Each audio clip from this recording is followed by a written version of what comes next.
hand would serve as a final bulwark against Trump if he were to become president again. All 435 House seats are on the ballot. It takes 218 seats to make a majority in the House. One big question being asked is, will Trump declare victory early, or shall we say prematurely, as he did in 2020? He has already accused Democrats of cheating and trying to steal the election, warned that non-citizens are voting en masse, and sowed doubts about mail-in and overseas ballots. The claims are all baseless, but like 4 years ago, there are millions of Americans primed to believe these false claims. The longer the delay in the vote counting process, the more fodder it'll add to Trump's propaganda mill, with many expecting him to cry blue murder and call the election rigged. Conventional wisdom suggests he will seize on an early lead like he did 4 years ago and announce himself as the president-elect. That expectation has led Democrats and non-partisan media to warn Americans that there is a significant possibility that the winner of the presidency will not be known for days after the polls close. Trump has long said that elections should be decided on the night they are held, but doing so would disenfranchise many voters, especially in states where mail-in ballots are counted after election day. The other question exercising people's mind is this: does America need to prepare for election riots? Stores and properties in the US Capitol have put up big plywood planks. The National Guard is on standby and security is beefed up across major government institutions, among fears that there could be a repeat of the 2020 election aftermath, as we're likely to see a nail-biting contest between Kamala Harris and Donald Trump. In Washington, D.C., the seat of American government and Congress, metal security fences have been erected around the White House, U.S. Capitol, and the official residence of Kamala Harris, the incumbent vice president who will be reading out the final results of the election on 6 January 2025 as per the Constitution. It was on January 6, 2021 that riots broke out when Congress was in a joint session to officially declare the winner of the Electoral College votes, which decide the final outcome of the US presidential elections. In view of assassination attempts on Donald Trump, the Secret Service is not leaving anything to chance. Security has been beefed up outside the West Palm Beach Convention Center in Florida, where Trump will be watching the results along with his supporters on election night. Streets will be closed and traffic restrictions will be in place at Howard University, where Harris will be with her supporters during election night. In scenes reminiscent of 2020-21, several businesses have been putting up plywood barriers in front of their properties in view of any potential mayhem. The Washington Post says security measures never seen before are in place, including drones, panic buttons and snipers on standby.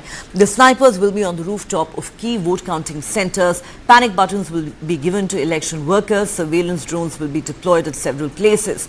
In several states across the country, the National Guard troops are on standby in view of the threat of possible unrest after elections. So we're asking, who will be the next president of the United States of America? When will we know the final result? Will there be a decisive verdict? Will America see a peaceful transfer of power, or are we going to witness chaos and mayhem in the days following the election?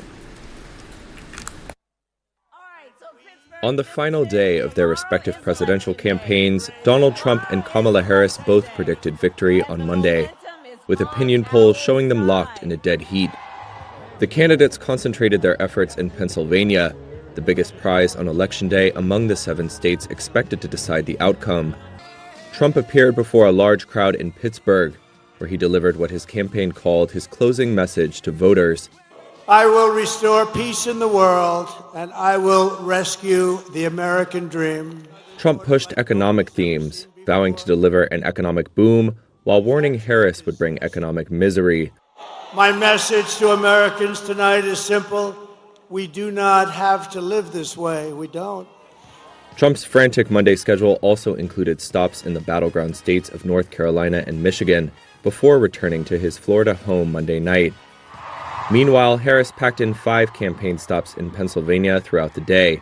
In Allentown, she appealed to the city's sizable Puerto Rican community after a comedian at a Trump rally last week made racist comments about Puerto Ricans and other minority groups. We are not going back. We are not going back. Later, Harris went door-knocking in Reading and held her own brief rally in Pittsburgh. Harris ended the day with an event in Philadelphia, where she was joined by A-list celebrities, including Lady Gaga and Oprah Winfrey. Harris forecast a close race and for the last time implored Pennsylvanians to get out the vote. The race ain't over yet, and we must finish strong, and this could be one of the closest races in history. Every single vote matters. The Harris campaign says its internal data shows that undecided voters are breaking in their favor. It reports an increase in early voting among core parts of its coalition, including young voters and voters of color. Trump campaign officials meanwhile said they were monitoring early voting results that show more women have voted than men. That is significant considering Harris's 12-point edge over Trump among female registered voters, according to an October Reuters Ipsos poll. The winner may not be known for days after Tuesday's vote. Trump and his allies, who falsely claim his 2020 election loss was the result of fraud, have already signaled they will attempt to fight any defeat. They have spent months laying the groundwork to again challenge the result if he loses. Harris campaign officials said any attempts by Trump to allege fraud will fail, while Democrats say they have plans in place should Trump try to prematurely claim victory.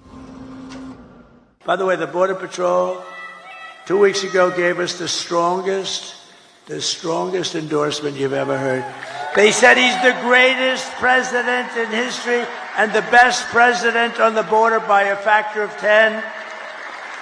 And I said to them, does that mean I'm better than Abraham Lincoln and George? What? Yes, sir, you're better than both of them. No, when Winston Churchill, who was a great speaker, he was actually a stutterer, a tremendous stutterer, and he became one of the greatest orators. But when Winston Churchill made a mistake, he didn't go, excuse me, and go back. He just blazed through it. But if I do it, they say, he's cognitively impaired. There's something wrong with him. These people are sick. Those people, look at them. And tonight, then we finish as we started, with optimism, with energy, with joy,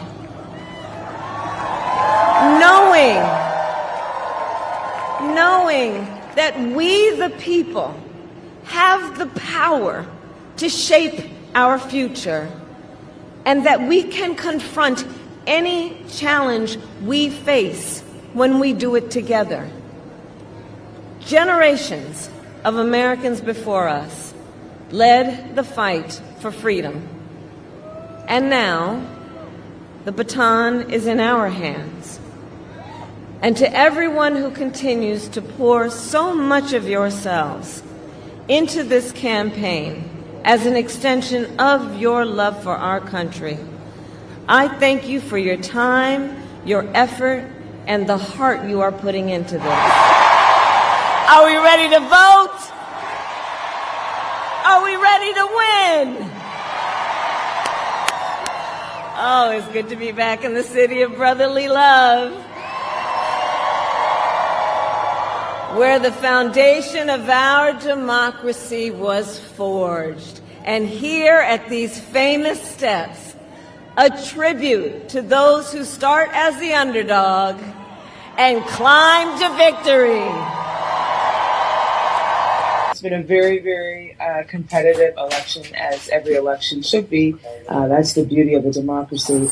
And it will be a very close race. In fact, it's one reason why I know both campaigns have been stressing, get out and vote. You know, it's very difficult to criticize or chime in on the policies of the country, the conditions of the country, if you haven't voted. And so that's been the message from both sides, is to really get out and vote. And honestly, the early voting, the early turnout here in this race has been tremendous. I'm here first thing in the morning. I think it's very important to, whatever you're doing today, if you haven't voted, get out and vote. It's a right that not everybody in the world gets, so you have to take advantage of it, and it does matter. It will change your life. You never know what kind of legislation is going to happen, so, you know, take advantage of your rights. Hi, my name is Rob Ampton, and it is so important that everyone comes out to vote today. It is an election like no other. And if you have any thoughts of not voting, today is the day to change your mind. You can do voting today, even if you're not registered to vote. And it will be an important part of our history as Americans that today you have gone and voted. And it's important whether you vote Democrat or Republican. It is a special thing to be able to vote for your candidate. And I wish everybody good luck today in Election Day. On that note, let's take a quick break here on the show. We'll discuss with our guests on the other side what this election is looking like.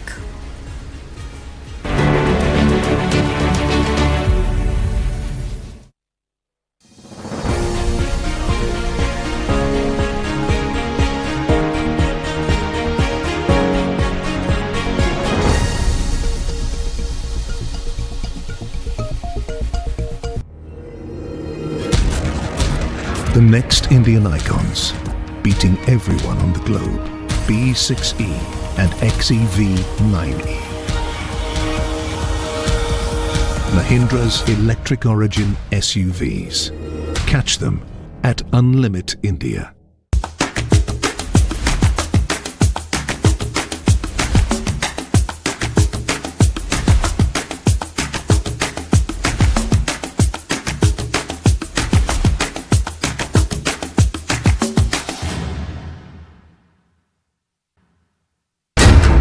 How do you fulfill that promise? Because ultimately expectations have to be met. If you look at the political landscape, is it really changing for women?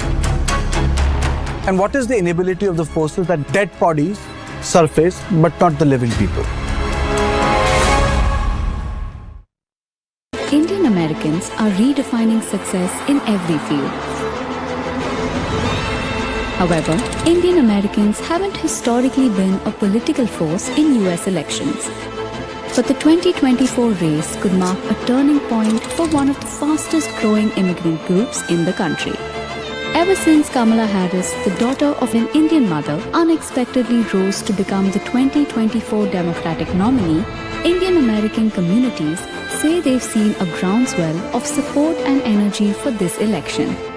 Elections are won on the margin, and Indian Americans can be that margin of victory. This is the Indian American vote.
All right, let's introduce our guest. Joining me on Global Lens tonight is Ambassador Meera Shankar, former Indian ambassador to the US, and Bob Eramili, elected to Johns Creek City Council, joins us live from Atlanta, the US. Let me start with you, Bob Eramili. Welcome to Global Lens. What is it looking like? It is election day in the United States, but the worry is, last time it took 4 days for us to know who the winner of the election was. And we all saw how that went with the insurrection at the US Capitol on the 6th of January. There are many who say that it could be days, possibly weeks, before we have clarity on who the winner is. And going by many of Trump's utterances of the last few days, it would seem like he would have no hesitation to declare himself the winner prematurely. Is the United States prepared to deal with that eventuality? Good morning. Thank you, Ms. Neha and Global Lens. I personally feel right now that's not an issue that was passed. It is not likely to happen again. And if you see, I just heard you reporting news about shops putting up plywood on their fronts. I guess those guys are being extra careful in some cities where it's most likely urban areas which are likely to have that kind of situations. But I think most governors are now very, very careful of not letting this happen again or the situation getting out of hand. Coming to the results itself, typically the mail-in ballots and early voting are a great decider of how soon the results can be coming out for the benefit of everybody. So this time, the mail-in ballots, I'll talk about Georgia. Typically, we have about 800,000 mail-in ballots. And that happened because there was some loophole which was there, where everybody could ask without a verified signature. But this time, it has come down to about 300,000. And those ballots have already been scanned. The Secretary of State, who's in charge of elections here, and typically what I'm saying is typical scene which will play around all the capitals of the states. So the Secretary of State generally says, okay, now we're ready to tabulate after 7 o'clock when the polls close. It's going to take a very, very quick time. And also, when I suggested that mail-in the absentee ballots, those also have been reduced. And not forgetting the early voting. Early voting in Georgia and nationwide has set records. Close to 60 million people, almost, they're well past the 50% mid-mark, which means it is just a matter of hitting the button that these bulk of votes will already be counted in a very quick fashion. Yes, there are some issues, some states like Arizona, Maricopa County, and where they're expecting could be delayed. Unfortunately, in America, we believe that the states are the laboratories of democracy, where new ideas can come and flourish, which also means that we all have different procedures. So like 13 states in the United States don't need any paper ID, any voter ID to vote. So which means those states probably will take a longer time to establish who is the true winner. And I don't know whether you asked me what my read of the situation is. When I look at the polls, last time onwards, Pennsylvania, which is proving to be a very, very crucial state with its 19 voters, last time Joe Biden had 1.1 million votes in early voting. This time, Ms. Harris has got about 400,000. So there is a certain level of deficit going into this race for Ms. Harris. Apparently, the rural voting has also not been so enthusiastic, whereas the urban voters have picked up on the early voting. So it seems, as we see in the polls, the markets seem to be pretty eager to foist one candidate over the other. However, the popular polls are fairly reluctant to say one way or the other. Right. The trouble is that, even after you win the popular vote, there is no guarantee that you will go on to be elected to the White House, because we saw what happened in 2016. Hillary Clinton won the popular vote, still lost to Donald Trump, as she did not have enough votes from the Electoral College. Ritesh Tandon, US congressional candidate in California, is also with us at this point. Ritesh Tandon, welcome to Global Lens. My question to you is, what are your expectations as far as counting of votes is concerned? 4 days is what it took last time for a winner to be declared. Trump had prematurely declared himself the winner, and we saw how that panned out, with scores of his supporters taking to the streets, and the insurrection that happened on the 6th of January 2021. And till date, Trump and many of his hardcore MAGA supporters maintain that that election was stolen from Donald Trump. And many believe he has already laid the groundwork to sow doubts about the integrity of this election and to raise questions about the integrity of this election. In the last few days, he said the Democrats are trying very hard to cheat and to steal this election. More than 100 lawsuits have already been filed in the swing states by the Republicans. The question is, do you believe we will have a clear winner at the end of this entire process? Or is there likely to be chaos and mayhem of the kind that we witnessed in 2020, 21, or something possibly worse? Good morning, Neha, and good morning, all the audience of Global Lens. So first of all, what happened in January last in the 2020 election, that was one of the worst thing in the American history. And I'm very confident that nothing is going to happen this year. It will be a very clear winner. It can be either Kamala or it can be either Donald Trump. One thing I want to say, like this time, the election is very close. It is a margin of 1 or 2%, I can say, where Kamala is slightly ahead with the 48%, and Donald Trump is around 47. Now, this time I was very surprised, actually, as previous person also said, Michigan and Pennsylvania, one of the key, actually, battleground. There, the polls are indicating it is a tie, actually. This is whereas Arizona is favoring more towards the Trump, and whereas some of the other states like Georgia, Nevada, North Carolina, Wisconsin. Now, last election, what happened? It was a lot of lessons are learned from that. And this time when the election will be declared, I can say this tonight, after 8 p.m., we will have the idea who is the winner. And the numbers change very little, where the people they wait for the mail-in ballot to arrive and everything. But the numbers actually will show tonight who is a winner. Now, if the margin is very low, we are talking about 50 basis point or 1% or so.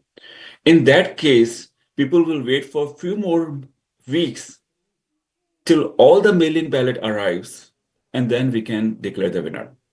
Now, regarding the issue what the Republicans are bringing, now there are some issue here when we look into the California. They don't check the voter ID. They don't check who are you. You have to just come and say, okay, what's my name? You go ahead and vote. There can be hundreds of people with the same name. Now, that's the issue right here in the California where, and I believe in New York and many other states, where there is a possibility of issues. But this time, the government and everyone is so vigilant that even Republican Party, Democrat Party, people from both the sides are on the booth and ensuring that the justice will happen and no one is doing anything wrong. Let me take this to Ambassador Meera Shankar, former Indian ambassador to the United States, somebody who understands the very complex process of the US presidential elections very well. Ma'am, do you agree with the, do you share the optimism of the other two panelists? Do you really believe that by the end of election night, we'll actually know clearly who the winner is? As I keep saying, last time it took 4 days. There are many who are suggesting that this race is expected to be so tight, it could be days, possibly even weeks before we have a clear winner. And going by, Donald Trump's preemptive strategy, the longer the delay in the counting of the ballots, the more fodder his propaganda mill gets for him to be able to either prematurely declare himself a candidate or say, I always told you they were trying to steal the election, this is a rigged election. Look, it's a very closely fought race, and it's difficult to predict which way it's going to flip. It could flip in either direction. It could take some time before the final results are known. Last time, not 4 days, you had a sense of the trend of the election, but because there was a recount in Georgia and in some other states, finally, I think it took 16 days. And then we saw what happened, when the Electoral College votes were going to be announced on January 6th. This time, both sides are preparing also for legal challenge and for, seeking potential recounts in constituencies where they feel margins are thin or don't reflect what they had expected. So it could take a while before the final results are known. Now, there are 4 to 5% undecided voters who haven't made up their mind and who probably, if they make up their minds, will come and vote on election day. And depending on which way this 4 to 5% swings, it could lead to a more decisive result for one or the other candidate. Yes, this time round, there's better preparation to prevent the possibility of something like January 6th occurring again. And that's all to the good. But whether there will be an uncontested transfer of power, I think remains to be seen, because Trump and his followers basically, when asked whether, when Trump was asked whether he would accept the results of the elections if he lost, basically, gave the impression that he'll accept it if he wins, but will challenge it if he loses. So I think that it could be a while before clear results are available, unless this 4 to 5% undecided voters decide to swing decisively one way or the other. Right. How is this going to pan out? Will it all boil down to the swing states as is widely expected? The big prize being Pennsylvania. I need to take a quick break here on the show. On the other side, we're going to look at the significance of the swing states and how this election could pan out for the two candidates in those crucial 7 states.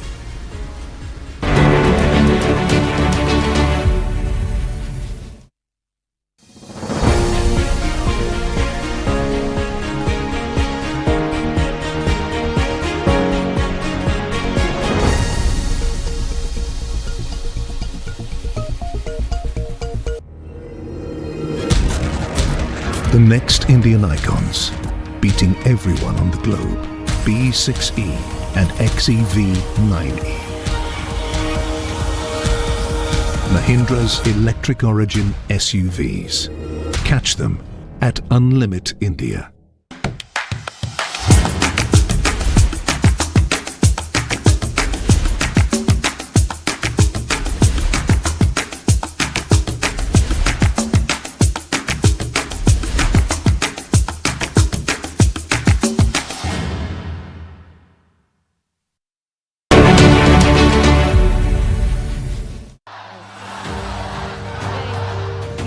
Opportunity in this election to turn the page on a decade of Donald Trump. You say Harris, nobody knows who the heck we're talking about, right? Democracy's biggest stage. What are the key issues dominating the U.S. presidential polls?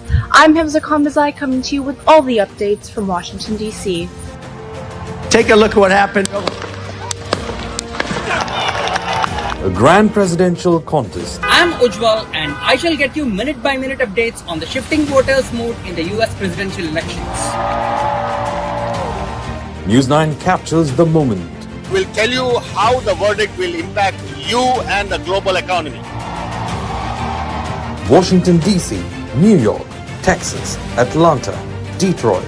Ground reports and analysis. For live updates, please stay tuned to News9.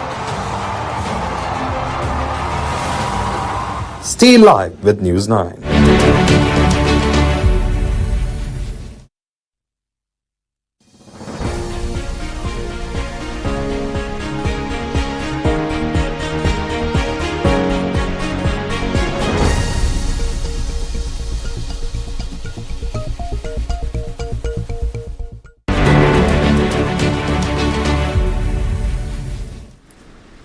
Welcome back. You're watching Global Lens on News9 Live with me, Neha Khanna. Let's now go across to Professor David Dunn. He's Professor of International Politics at University of Birmingham. He joins us live from London at this point. Professor Dunn, given what happened after the 2020 presidential election in the United States, there are many fears across the United States and around the world over what this election might throw up if we do not have a clear winner by the end of election night, which is what most polls have suggested, given that this is expected to be a very tight race. There are fears that there could be chaos and mayhem and great political instability, and in the worst case scenario, possibly even political violence erupting in some parts of the country. And Donald Trump seems to have already laid the ground to dispute the election if he loses. How do you see this particular US presidential election, and do you share some of those concerns that many in the US and outside have expressed? I think those concerns are justified because Donald Trump is an individual who has never accepted the results of an election where he has lost. It goes right back to his primary race against Ted Cruz in 2016. And ever since then, if he loses, he declares the election to be stolen. And the problem is that while he can say these things in the abstract, now a majority of Republicans, 2/3 of Republicans, actually believe that the last election was stolen. So what's happened is that Trump has undermined confidence in the electoral process. So now people are primed to think that the election may well be stolen. And Trump himself is someone who, on this campaign, has said the only way that they can win is if they steal the election. The Trump campaign is talking in really exuberant terms about how confident they are that they will win, not recognizing that this is a very tight race.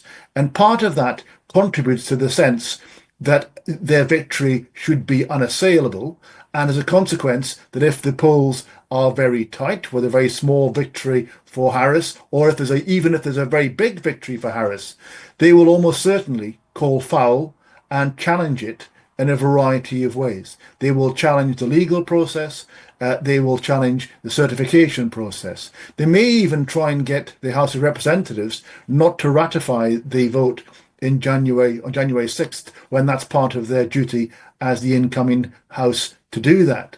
So even if there is a clear result in this election, we can't necessarily expect this to result in Americans of every stripe accepting the result and moving on from there. So I think your analysis at the outset is correct, that actually we are potentially in for an uncertain and perhaps turbulent time as we move forward in through this election cycle.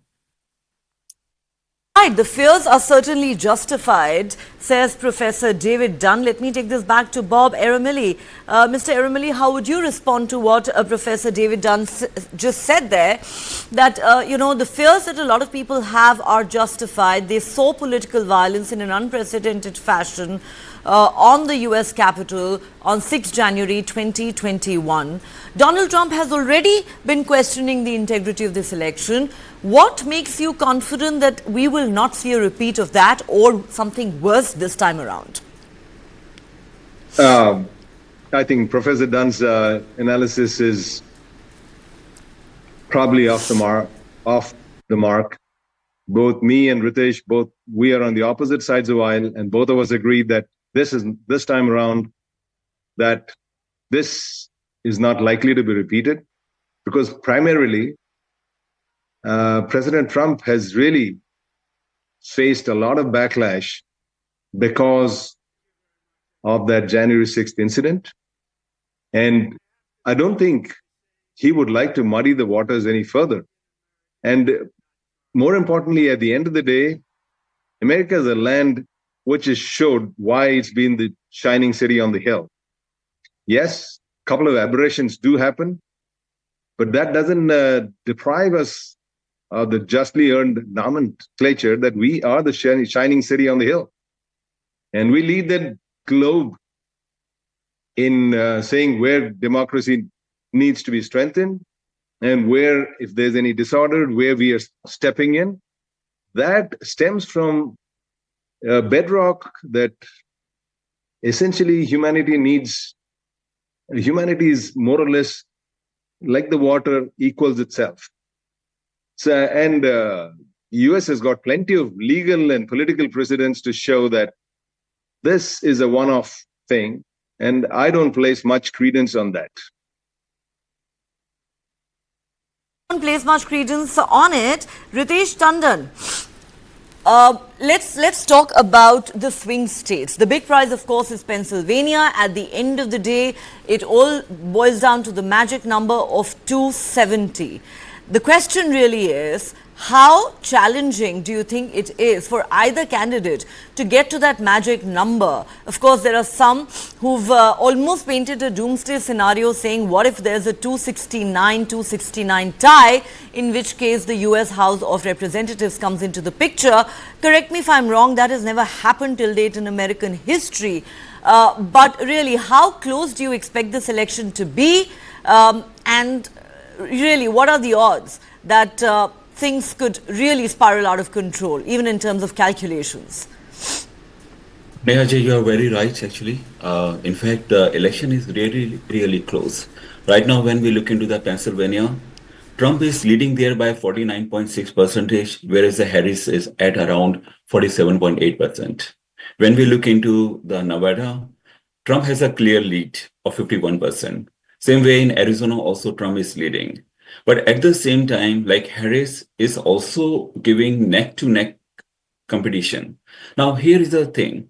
The people in these states, depending on the economic condition, depending on opportunities, depending on last 4 years, what the Democrats have done for them, many of them, those who are satisfied, they will come and vote. Whereas I feel that because of the economy, high inflation, what is going on the crime side, illegal immigration, affordability, healthcare, there are so many open issues right now that people, they are quite fed up, I can say, and they want some change. What I believe that there is a great possibility that either one will win, because the chances, I will still say 50-50%.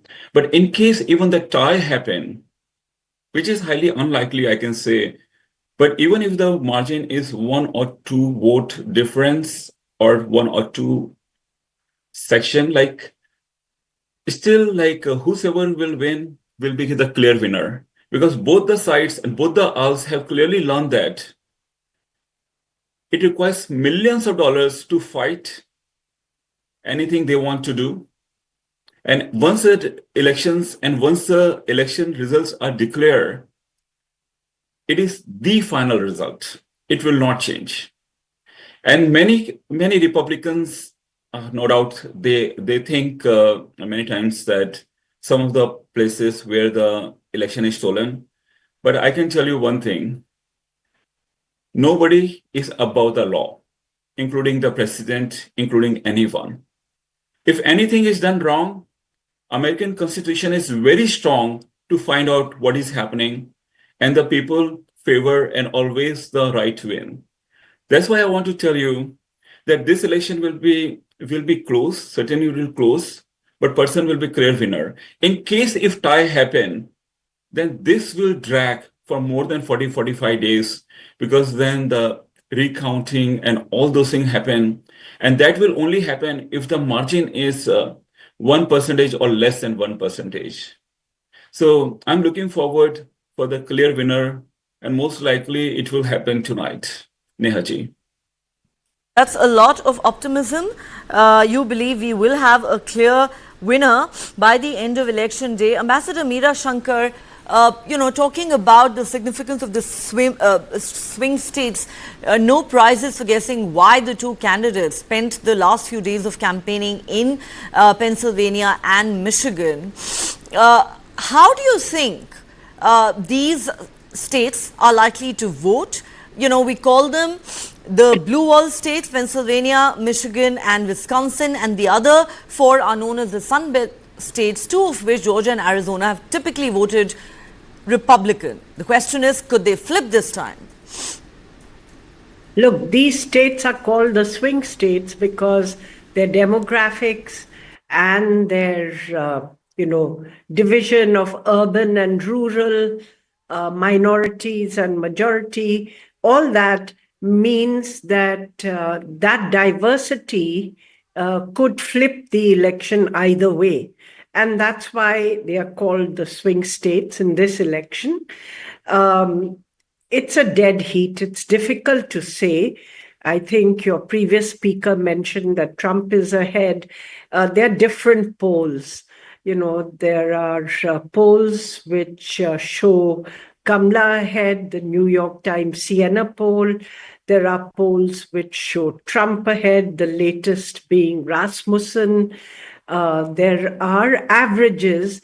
The 538 average shows Pennsylvania almost in dead heat, with Kamala 0.2 percentage points ahead, too narrow to definitely say anything. Trump again marginally ahead in Georgia, North Carolina, Arizona. Kamala ahead in Wisconsin and Michigan, again by very small margins. And these are all within the margin of error. So it really depends on who's able to get out their constituency more and which way the 4 to 5% undecided voters shift, once they make up their minds and they turn up on election day. Which way are they going to go? Because that could swing the election for either candidate.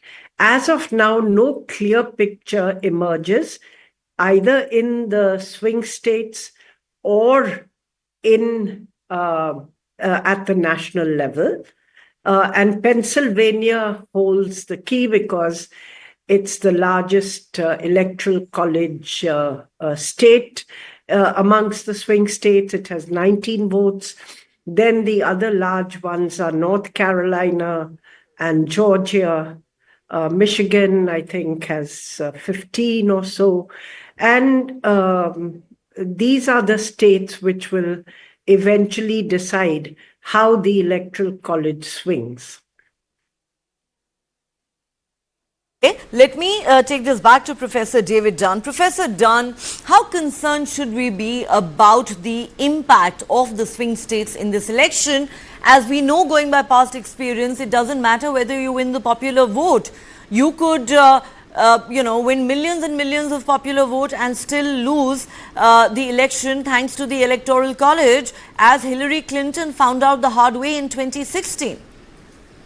Well, yeah, that's the way the American electoral system works. Less a shining city on a hill, but actually a rather ineffective and flawed system of democracy in many ways. We've had twice this century whereby the popular vote did not result in the choice of president. Hillary Clinton won by 2.7 million and lost. Al Gore lost. 4 times in America's history has the Electoral College got a different result from the popular vote. So it hardly expresses the will of the people in the way in which the votes are translated into power. And what it does do, it gives an exaggerated value to votes cast in these 7 swing states compared to votes in California or Texas or New York or Florida, where huge majorities for one party are actually wasted votes, because once they reach the majority, those votes no longer count. So what you have is a system whereby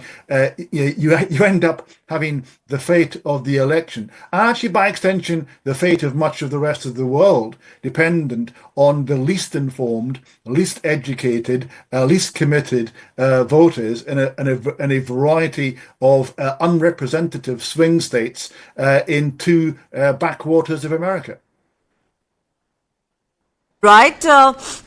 As we wrap up this discussion, I will take closing comments from our guests from the United States. Bob Aramilli, will you stick your neck out for us? How soon do you think we're going to have a clear winner? Who do you think it's going to be? Is the margin going to be as wafer thin as the polls have suggested? Or do you believe that the polls could actually could be proved wrong? I think my personal guess is by tomorrow morning we should be having some kind of general idea who's leading primarily. And I'm replying to Professor Dunn. Yeah, we still will be the shining city on the hill. And when we separated from Great Britain, we didn't want a tyranny by minority or the majority. That's why we have the electoral system. And it's not the backwaters, it's the entire United States which votes. That's one thing. I'm sorry, I don't know what branch of you teach, but I guess that should be one point to remember. And Ambassador Bino Shankar, thank you. We know each other when you visited Atlanta. and I still remember the day. And Neha, thank you very much for this forum. It was very nice for me to air my views and dispel certain wrong notions. And I do stick, and I still believe that it is a close call, unless we have very, very, very extremely close, as Ritesh has pointed out. It's tomorrow morning we should be having somebody in the White House for a future setting. Okay, you're quite optimistic, and Bob Eramali, it has been lovely having you on the show as well. I'll give the last word to Ritesh Tandon. Ritesh, your prediction, are you going to be sticking your neck out for us? Yeah, so Nehaji, I 100% agree with Bob. Actually, by tomorrow, we will have the result, because when we look into both the candidates, people are very clear. Whether Donald Trump, he stands for the companies tax cut, more businesses, less regulation. Whereas the Kamala, she wants to have taxes and she wants to take care of all the middle class. Whereas the people very clearly know that Trump and the folks, they are against abortion, whereas Kamala is for the general people. So when we look into the entire system, actually, seems to be people are very clear whom they are going to vote. Now, if the margin of error is only 50% or 50, I can say 0.5 or so, the difference, what I mean to say, in that case, this will delay by months if the recounting happen here. But the chances looks very low, because the people, those who are waiting, the 5%, last 5%, they are still deciding which direction they will go based on the last poll and the information. Now, today, people are very tired, especially in the California, I can tell you, the immigration policies, the crime rates, the poor performance of schools, the infrastructure. There are so many things going on. And Nehaji, one thing I want to tell you, like 2 years back, there was a lot of noise in the California that red wave is coming, red wave is coming. At the end of the day, what happened? That all Democrats came out and voted, and the Republicans, they sat at home. So in fact, right now also the media and everyone is projecting and leaning a little bit more towards the President Trump, but you don't know the result, because what will happen, and might happen the same way, that people think that red is already coming, let's sit, enjoy, and start partying right now, whereas the blue will win. So my understanding is by tomorrow, we will have the clear idea what Bob said. And if the margin is 0.5% and recounting, if anyone goes for the recounting, in that case, it will delay by months, I can say. There could be a delay of months. Will we really know who is going to take over as the next president of the United States of America? And will there be peaceful transfer of power on the 20th of January? That remains another big question. On that note, Ambassador Meera Shankar, Bob Eramali, Ritesh Tandon, Professor David Dunn, it's been a pleasure talking to all of you. Thank you so much for joining me on Global Lens tonight. Thank you, Neha, and thank you, my fellow panelists. Thank you. That's it from me. Thanks for watching.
How do you fulfill that promise?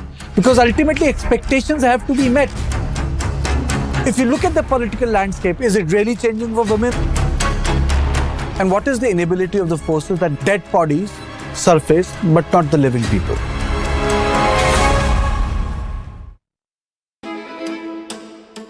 Cooking is an act of love. The first act of love we receive from our mothers in the families. Modern Indian food is all about contemporary and innovative approach to traditional Indian cooking. The presentation it's also important, no? I want to wear this white coat every day and then be a chef. There are stories. If the name of whiskey is engraved, then there is a whole story behind that. Cooking food is like a therapy, and eating one is like a pleasure I can give it to myself. With Lounge Nights, I'm on a journey to celebrate and recognize the best food and nightlife establishments in various cities across India.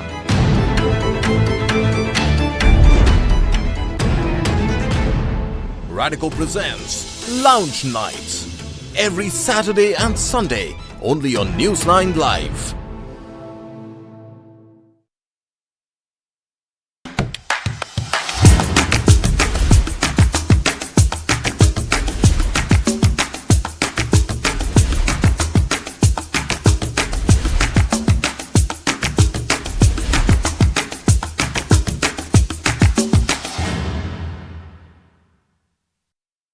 Indian Americans are redefining success in every field.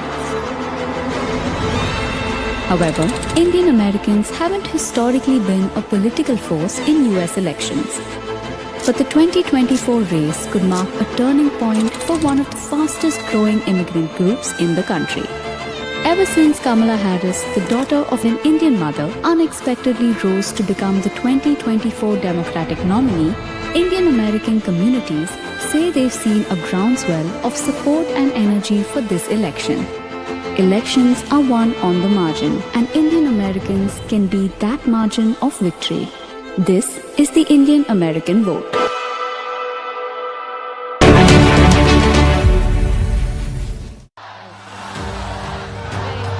Have an opportunity in this election to turn the page on a decade of Donald Trump. You say Harris, nobody knows who the heck we're talking about, right? Democracy's biggest stage. What are the key issues dominating the US presidential polls?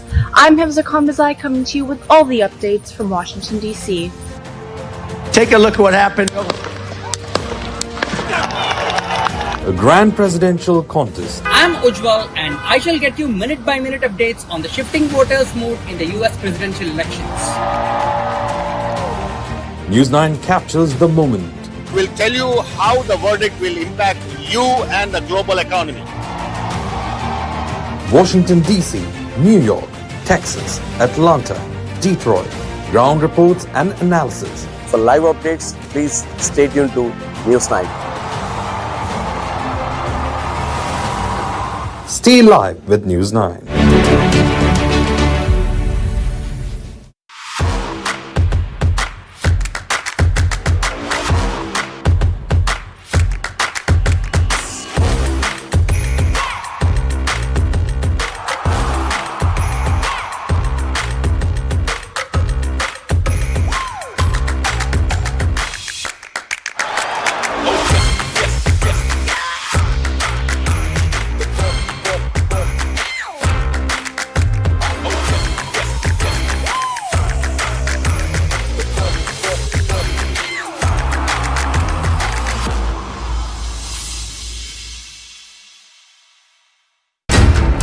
How do you fulfill that promise?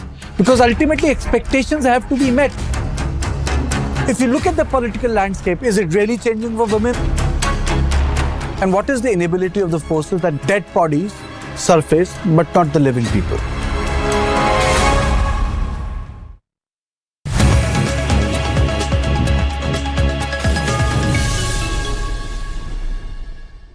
Hello and welcome to the News9 Plus show on the world's first news and current affairs OTT platform, News9 Plus. Here are the top headlines today.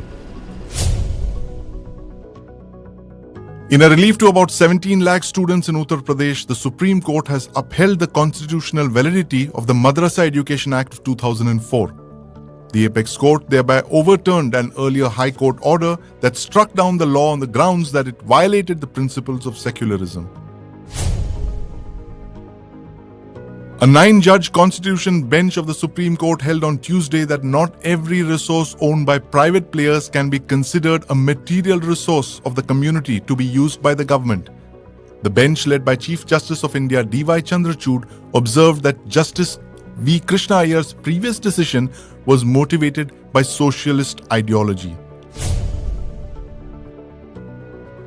The centre has put Wikipedia on notice over multiple complaints about bias and inaccuracies on the platform. In a letter to the Internet Encyclopedia, the government said a small group of editors appeared to have significant control over content, impacting its neutrality. External Affairs Minister S. Jaishankar has condemned Canada in the wake of the pro-Khalistani attack on a Hindu temple in Brampton. Noting that Toronto had developed a pattern of making allegations without providing specifics, Jaishankar said the attack at the temple was deeply concerning. Outgoing Chief Justice of India D.Y. Chandrachud, set to demit office on the 10th of November, said that independence of the judiciary does not always mean deciding against the government.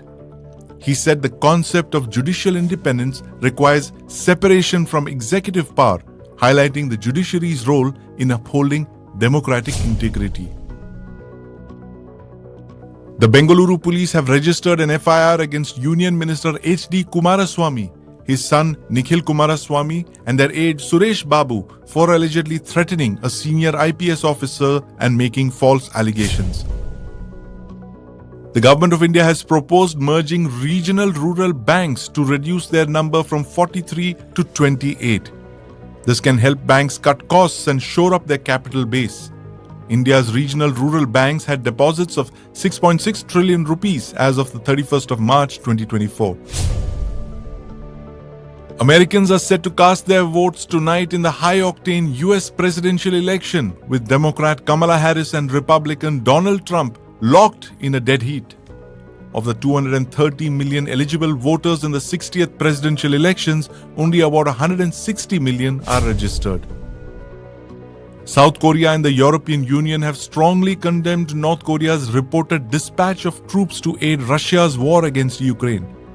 EU members fear Russia could reward North Korea with transfer of sensitive technology to enhance its nuclear and missile programs. The man who wants to return to the White House for a second term says he should not have left it in the first place. The woman who aspires to become the first woman to sit in the Oval Office says she will protect the democracy he threatens and unite the country he has divided. Both Donald Trump and Kamala Harris have presented stark visions for the future if they lose this election. Trump says the country will go to hell and become communist immediately if he loses, while Kamala Harris describes her opponent as a fascist who wants unchecked power. These are truly the divided states of America. Now, how did the debate in the United States become so polarized? And what does this mean for the US and the world? Joining me on the News9 Plus show today are screenwriter and podcaster Advaita Kala, Ambassador Jayant Dasgupta, Dr. Monish Torangbam, Director of the Kalinga Institute of Indo-Pacific Studies, Dr. Vineet Prakash from the JNU, and in the studio I have with me my colleague Deepak Badana. Welcome to the News9 Plus show. Ambassador Dasgupta, I want to start by asking you this.